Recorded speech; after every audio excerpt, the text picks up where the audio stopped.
西周的灭亡不是一个时代的终点，而是另一个更波澜壮阔时代的序幕。公元前770年，周平王在秦襄公、晋文侯等诸侯的护送下，将都城从残破的镐京东迁至洛邑。从此，周王室失去了对天下的实际控制，中国历史进入了长达近300年的春秋时代。平王东迁之初，周天子还保留着天下共主的虚名，但实力已一落千丈。王室直接控制的土地仅剩洛邑周围数百里，军队也不复当年之勇。而那些在西周时期被分封到各地的诸侯，经过数百年的经营，早已羽翼丰满。他们不再听从周天子的号令，开始互相攻伐，争夺土地、人口和霸权。第一个公然挑战周天子权威的是郑庄公。郑国地处中原腹地，交通便利，经济发达。郑庄公不仅长期把持周王室朝政，还与周桓王正面交锋。公元前707年，周桓王率陈、蔡、魏等国联军讨伐郑国，双方在虚葛大战，周军惨败。郑将祝丹一箭射中周桓王肩膀，这一箭射穿了天子神圣不可侵犯的外衣，礼乐征伐自天子出的时代就此宣告终结。虚葛之战后，诸侯争霸的大幕正式拉开。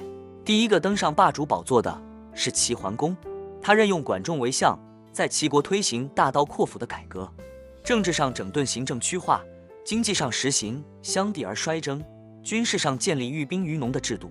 管仲还操持盐铁专营，充实国库。短短数年，齐国国力跃居东方之首。齐桓公打出尊王攘夷的旗号，这是春秋霸主们的标准操作，借周天子的招牌，行自身扩张之实。他北击山戎，救援燕国，南伐楚国，遏制其北扩，多次召集诸侯会盟，调解各国争端。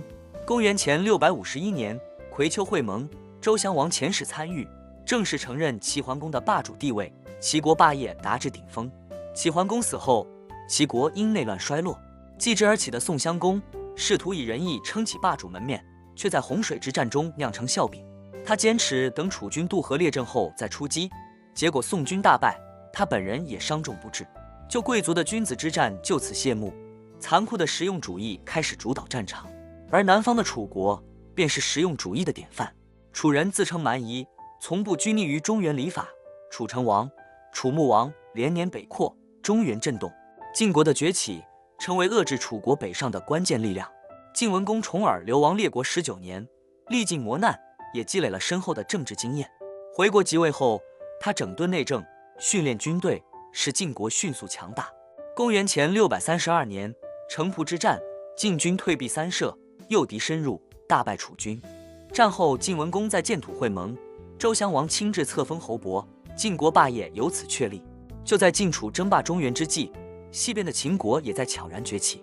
秦穆公任用百里奚、蹇叔等贤臣，励精图治，却在崤之战中被晋军打得全军覆没，东晋之路从此被牢牢堵死。他随即转而向西，一国12，开地千里，称霸西戎，为日后秦国统一天下埋下伏笔。楚国虽在城濮折戟，元气未伤。楚庄王即位后3年不明，一鸣惊人，整顿吏治，任用贤能，国力攀至顶峰。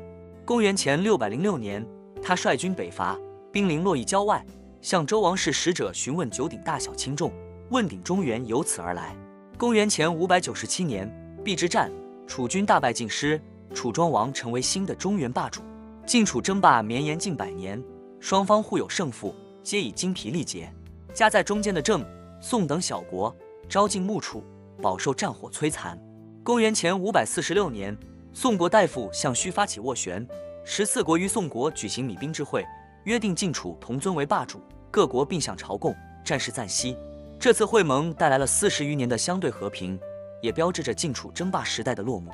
弭兵之后，争霸战场转移至东南，吴王阖闾任用伍子胥与孙武，军力大振。公元前506年，吴军5战5胜，攻破楚都郢，楚国险些亡国。孙武的军事实践也让他留下的那部兵法从纸面走向了历史的检验。公元前496年，阖闾发动罪里之战进攻越国，却兵败身死，其子夫差继位。他为父报仇，在夫交之战中大败越军，越王勾践被迫带着妻子和大臣范蠡到吴国为奴。勾践在吴国忍辱负重3年，终于获得夫差的信任，被释放回国。此后勾践卧薪尝胆，10年生聚， 10年教训。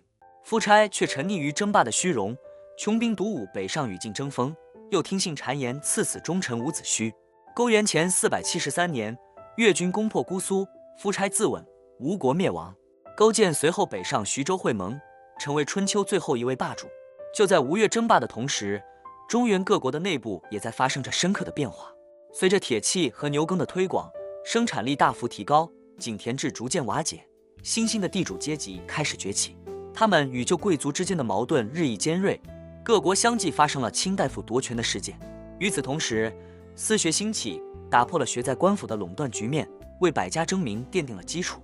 公元前453年，晋国的韩、赵、魏三家联合起来，灭掉了最强大的智士，瓜分了晋国的土地。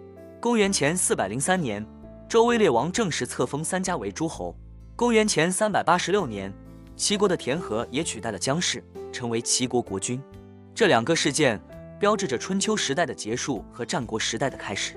春秋300年是礼崩乐坏的乱世，也是思想挣脱枷锁的轴心时代。